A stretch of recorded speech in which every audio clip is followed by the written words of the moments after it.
Close your eyes for a moment. Picture yourself walking through a forest at dusk. The trees grow denser with each step. Shadows stretch and merge into one another. And then you feel it, that primal, ancient sensation that makes your blood run cold. You're being watched. You turn slowly, and there, standing between two oak trees, impossibly tall and impossibly thin, is a figure in a black suit. No face, no features, just a blank white void where a head should be. Your mind screams at you to run, but your legs won't move, because somewhere deep in your subconscious, you recognize this thing. You've seen it before, in images, in videos, in stories whispered across the internet. This is the Slender Man, and he shouldn't exist, but somehow, terrifyingly, he does. What I'm about to tell you is the story of how a monster was born, not from ancient folklore or dusty grimoires, but from the cold blue glow of a computer screen. This is the story of how a creative experiment became a global nightmare, how fiction bled into reality with devastating, horrifying consequences. This is the story of the Slender Man, the first monster of the digital age, and perhaps the most dangerous legend ever created.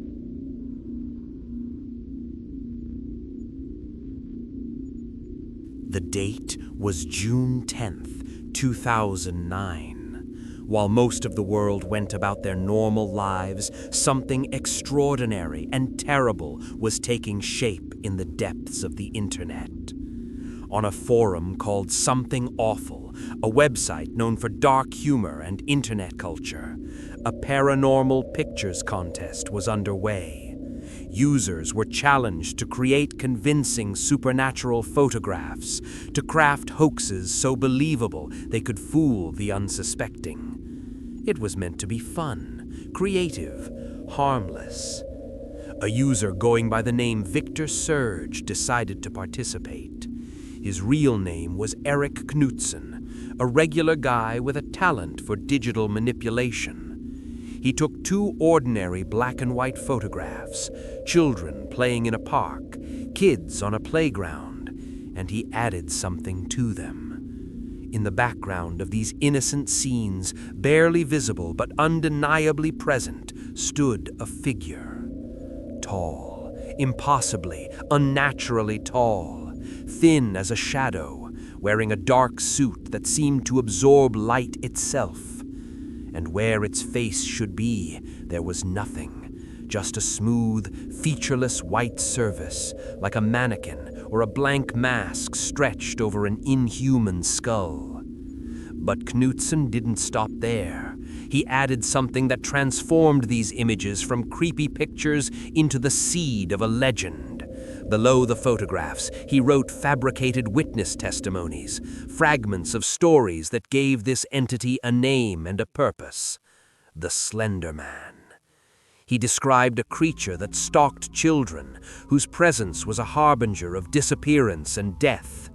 He wrote of lost photographs recovered from crime scenes, of last images captured before tragedy struck. The response was immediate and overwhelming. Something about these images struck a nerve deep in the human psyche. That tall, faceless figure tapped into fears we didn't even know we had. The fear of being watched, of things that exist just beyond our perception, of predators that hunt in silence. Other forum users didn't just appreciate Knutson's creation, they became possessed by it. They started creating their own images, writing their own stories, adding new terrifying details to the mythology. Within days, the Slender Man wasn't lurking in just two photographs anymore. He was everywhere. Users added new abilities to his repertoire. He could teleport, appearing and disappearing at will. He caused memory loss, paranoia, and violent behavior in those who encountered him. Some stories described black tentacles sprouting from his back, reaching out to snatch victims. Others claimed he could manipulate technology, appearing in photographs and videos where he hadn't been before, as if reality itself was being retroactively rewritten by his presence. What happened next is what makes the Slender Man truly unique in the history of horror. Unlike ancient legends that evolved slowly over centuries, passed down through oral tradition and gradually transformed, the Slender Man was being built collaboratively, in real time, by an entire online community. This wasn't folklore. This was something new, a crowdsourced monster, a creature of collective imagination given form through digital collaboration. And unlike traditional myths, where we can only guess at their origins, we can pinpoint the exact moment of Slender Man's birth. 11:44 p.m. EST, June 10th, 2009. The internet had given birth to something unprecedented, a myth with a birthday certificate.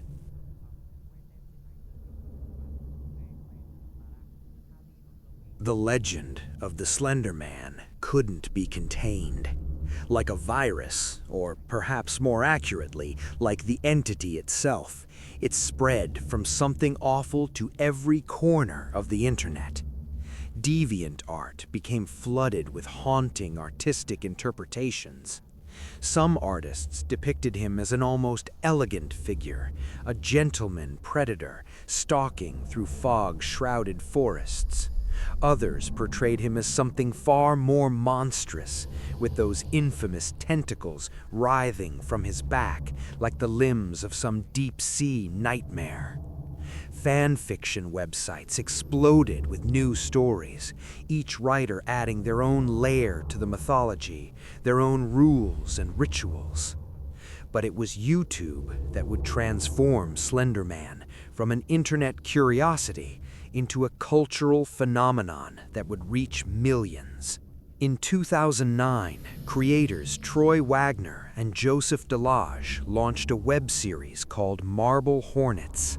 Presented as found footage, grainy amateur video that felt disturbingly real, the series followed a film student named Jay who was investigating what happened to his friend Alex. Alex had been working on a student film project called Marble Hornets, but something had gone terribly wrong. Alex had become increasingly paranoid, erratic, filming everything obsessively. And in those tapes, lurking in the background, appearing for just a frame or two, was a tall, faceless figure they called the Operator, their version of the Slender Man. Marble Hornets was revolutionary. It understood something fundamental about horror that most big-budget films miss: the power of restraint.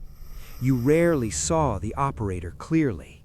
He appeared in brief, terrifying glimpses, standing motionless in the distance, visible for just a moment before the camera glitched and he vanished, or closer than before when the image stabilized. The series used video distortion brilliantly, suggesting that the Operator's very presence corrupted reality itself, causing cameras to malfunction, audio to warp into painful static, and time itself to skip and fracture. The slow burn mystery captivated audiences worldwide. Viewers weren't just watching a story, they were participating in it, piecing together clues alongside Jay, debating theories in comment sections, creating their own analysis videos. The line between fiction and reality began to blur in disturbing ways. Some viewers claimed to see the Operator in the backgrounds of their own videos and photographs. Others reported experiencing the symptoms described in the series: memory loss, paranoia, a sense of being watched. Were they serious? Was it elaborate role play? Or had something stranger happened? Had the collective belief in the Slender Man somehow given him a foothold in our world? The series became a massive success, spawning countless imitators and spin-offs. Tribe 12, Everyman Hybrid, Dark Harvest 000. Each series added its own mythology, its own rules, creating a vast, interconnected universe of horror. The Slender Man wasn't just a monster anymore. He was the centerpiece of a new form of storytelling, something interactive and community-driven that had never existed before. He was everywhere you looked, and the more people looked, the more real he seemed to become. And then he stepped out of the screen and into reality.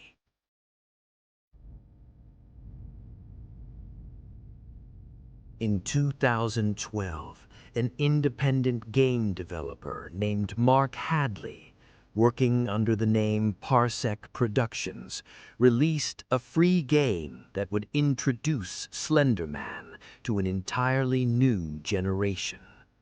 Slender, the 8 Pages. The premise was brutally simple. You spawn in a dark forest at night. You have a flashlight with limited battery life. Your objective? Collect 8 pages of a manuscript scattered throughout the woods. That's it. No weapons, no way to fight. Just you, the darkness, and the Slender Man, who is hunting you. The genius of the game was in its simplicity and its escalating terror. When you start, the forest seems empty, quiet, almost peaceful. But the moment you collect that first page, you feel it, that same primal sensation of being watched. You turn, and for just a moment, you see him, standing between the trees, perfectly still, staring at you with his non-existent face. You run. The screen glitches. When you look back, he's gone, but you know he's closer now. The more pages you collect, the more aggressive he becomes. He appears more frequently, stands closer, follows faster. The game's mechanic was sadistic in its effectiveness. If you look at him for too long, your screen fills with static, your character's sanity deteriorates, and eventually, if you stare too long, or if he gets too close, the game ends with a jump scare that sent millions of players screaming from their chairs. Your only defense was to run, to never look at him directly, to keep moving through the dark woods while your flashlight battery drained and your heartbeat pounded in your ears. Slender, the 8 Pages, became an instant viral sensation, largely due to YouTubers who recorded their terrified reactions while playing. PewDiePie, Markiplier, and countless others screamed, jumped, and fled from the faceless entity, and their millions of subscribers watched, laughed, and then downloaded the game themselves to experience the terror firsthand. Suddenly, Slender Man wasn't just a story you read or a video you watched. He was something you experienced, something that hunted you specifically, that made your screen glitch and fill with static, that appeared when you turned around.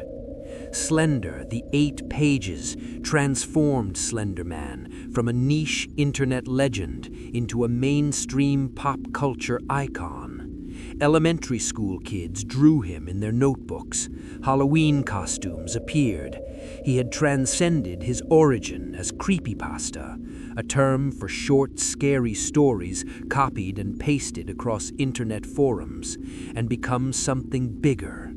He was real to millions of people, real in their imaginations, real in their fears, real in their games and their stories and their art. But for 2 12-year-old girls in Wisconsin, he was about to become real in a much more terrible way.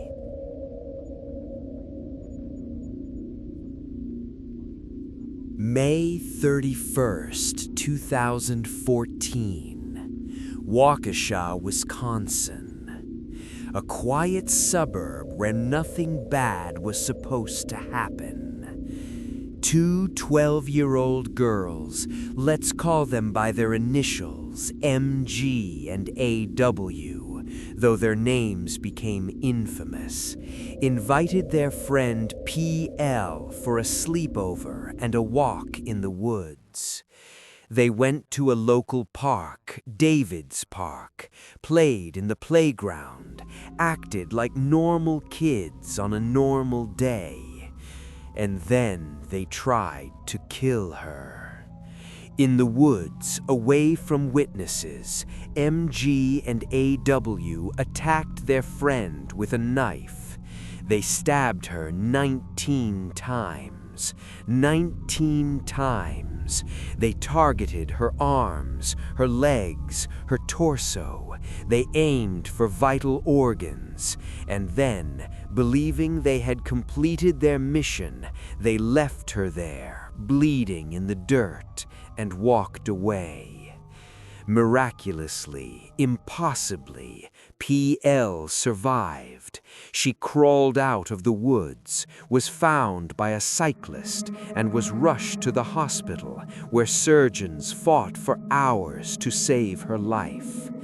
The knife had missed a major artery by less than a millimeter. She survived by the narrowest possible margin.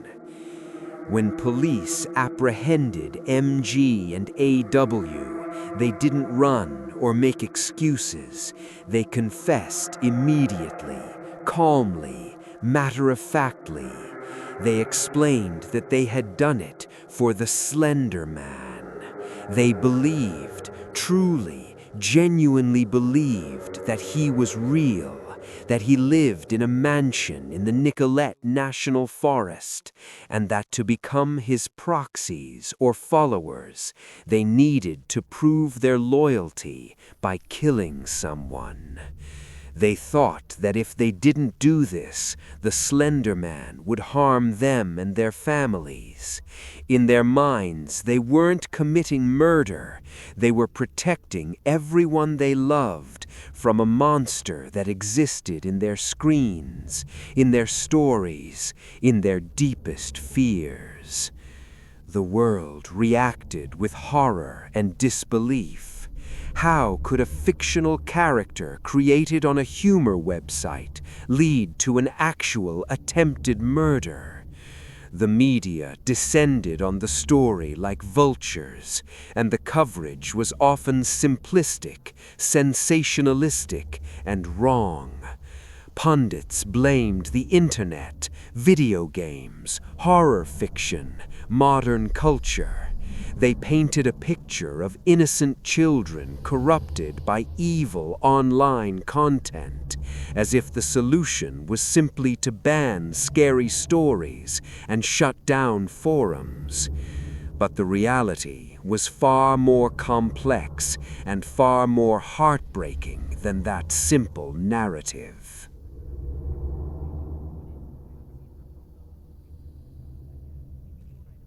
Both MG and AW were later diagnosed with serious mental health conditions. MG was found to have early-onset schizophrenia, experiencing delusions and hallucinations that made it impossible for her to distinguish fiction from reality. AW had a different diagnosis, but shared a similar inability to process the boundary between stories and the real world. They weren't normal kids who had been corrupted by the internet. They were vulnerable children whose untreated mental illnesses had latched onto the Slender Man mythos as a framework for their delusions. For them, the immersive, collaborative nature of the Slender Man community. Both MG and AW were later diagnosed with serious mental health conditions. MG was found to have early-onset schizophrenia, experiencing delusions and hallucinations that made it impossible for her to distinguish fiction from reality. AW had a different diagnosis, but shared a similar inability to process the boundary between stories and the real world. They weren't normal kids who had been corrupted by the internet. They were vulnerable children whose untreated mental illnesses had latched onto the Slender Man mythos as a framework for their delusions. For them, the immersive, collaborative nature of the Slender Man community had done something terrible. The found footage videos, the true story framing, the thousands of people creating art and stories as if the Slender Man was real, all of this had created an alternate reality more compelling than their actual lives. In online communities, they found people who believed in the Slender Man, who spoke about him as if he existed, who shared strategies for avoiding him and stories about encountering him. For minds unable to distinguish between role play and reality, between collaborative fiction and truth, this became indistinguishable from actual evidence. It's crucial to understand the vast majority of people who engage with horror fiction, even immersive horror fiction, never commit acts of violence. Millions of people played Slender games, watched Marble Hornets, created fan art, and never hurt anyone. The problem wasn't the Slender Man himself. The problem was the intersection of untreated mental illness, social isolation, and an immersive online mythology that these particular girls couldn't process appropriately. Eric Knudsen, the creator of Slender Man, released a statement expressing his deep sorrow and shock. He had created a monster for fun, for creativity, as part of an art project. He never imagined it would lead to real violence. The Something Awful community was equally horrified. A fundraiser was organized for the victim and her family. The dream had become a nightmare. The creative, collaborative fun had been shattered by real blood on real ground. The trial that followed was long and painful. Both girls were eventually sentenced to lengthy stays in mental health facilities rather than prison, with the courts recognizing that their mental illnesses had played a crucial role in their actions. PL, the survivor, has shown remarkable resilience, though she still bears the physical and emotional scars of that day. The Slender Man had claimed his first real-world victim, and nothing would ever be the same.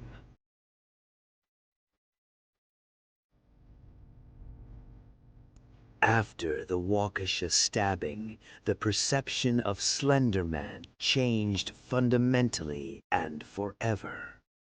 What had been a fun, spooky internet meme was now permanently associated with real-world horror. The community that had nurtured him became more cautious, more aware of the potential consequences of blurring fiction and reality. Many content creators added disclaimers to their videos and stories, explicitly stating that the Slender Man was fictional and should not be believed to be real. The playful fear was replaced by something heavier, a sense of responsibility, sadness, and a recognition that shared stories, even fictional ones, have power, real power, dangerous power. Hollywood attempted to capitalize on Slender Man's notoriety with a 2018 feature film simply titled Slender Man. It was a disaster. Critics and audiences alike recognized it as a soulless cash grab that completely missed what made the original mythos compelling. The film featured jump scares and standard horror tropes, but lacked the slow burn dread, the found footage realism, and the collaborative, community-driven spirit that had defined Slender Man's rise. It felt exploitative, coming so soon after the tragedy, and it died at the box office. The attempt to corporatize the legend only highlighted what had been lost: the grassroots creativity, the shared storytelling, the sense that this was our monster, built by the community rather than handed down from Hollywood executives. So where does that leave us today? What is the legacy of the Slender Man?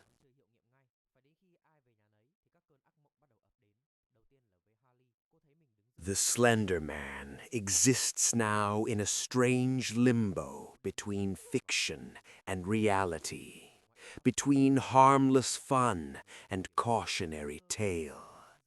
He is a testament to the incredible power of the internet to create and spread ideas at lightning speed, to build communities around shared passions, to give birth to entirely new forms of storytelling and art. But he is also a stark reminder that ideas have consequences, that the line between screens and lives is thinner than we like to believe, and that some vulnerable minds may not be able to distinguish between collaborative fiction and dangerous reality. He represents something deeply human, our eternal need for monsters, for stories that tap into our primal fears of the dark, of the unknown, of the things that watch us from the shadows. Every culture throughout history has had its bogeymen, its cautionary tales designed to keep us alert, to remind us that danger lurks beyond the firelight. The Slender Man is simply our generation's version, born not around a campfire, but in the glow of computer screens, spread not through oral tradition, but through forums, YouTube videos, and video games. But his story is also uniquely modern in its speed, its collaborative nature, and its tragic intersection with reality. He shows us how the internet can amplify human creativity and community, building something extraordinary through collective effort. But he also shows us the darker side, how ideas can spread faster than wisdom, how fiction can be mistaken for truth, and our responsibilities to each other extend into digital spaces in ways we're still learning to understand. The faceless man in the suit was born on a forum as an art project, but he revealed something profound about human nature. He showed us our capacity for creativity and collaboration, our hunger for new myths and new fears. But he also showed us our vulnerability, our tendency to believe in things that comfort or terrify us, and our responsibility to protect those who cannot distinguish between the stories we tell and the world we inhabit.